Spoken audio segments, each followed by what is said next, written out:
Hello guys, এয়া গাজেনিয়া ফুল এয়া চাওকচোন এতিয়া সূৰ্য পোহৰ পৰে নহয় তেতিয়া ধুনীয়াকৈ পাহিবিলাক মেল খাই আহে আৰু যেতিয়া সূৰ্য পোহৰটো নোহোৱা হয় লাহে লাহে ই তেনেকৈ বুজি যায় আৰু যেতিয়া পিছদিনাখন আকৌ সূৰ্য উঠিব তেতিয়া আকৌ সূৰ্যৰ পোহৰ পৰাৰ লগে লগে আকৌ মেল খাই আহে ধুনীয়াকৈ মেল খায় এনেকৈয়ে মানে 3 দিন 4 দিন থাকে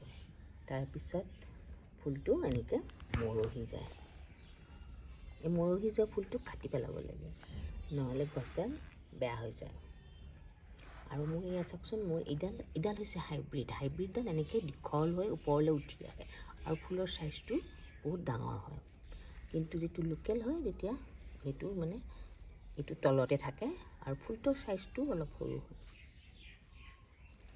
ইয়াত ধুনীয়া বহুত কালাৰ পায় এতিয়া প্ৰথমটো ফুলে নহয় এইটো কালাৰ চাওকচোন কি ধুনীয়া হয় এতিয়া সূৰ্যৰ পোহৰ যাব হৈছে নহয় এতিয়া অলপ অলপ বন্ধ হৈ যাব ধৰিছে মোৰ আমাৰ প্ৰথমতে মাটিটো সাৰ বনাওঁতেই তাৰমানে সাৰ দিছিল তাৰপিছত আৰু বেলেগকৈ মোৰ পিছত দিয়া নাযায় কাৰণ ইয়াৰ তলৰ ফালে এনেকৈ মানে দিব অসুবিধা হৈছে ইয়াক বেছি খুচাৰি থাকিব নালাগে বা ইয়াত কাষে কাষে সাৰ দিব নালাগে দিলে কেতিয়াবা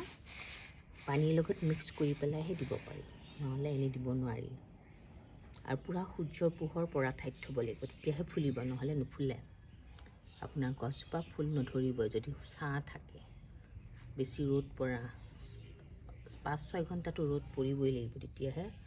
এই গছবিধে ফুলে আৰু ধুনীয়াকৈ থেংক ইউ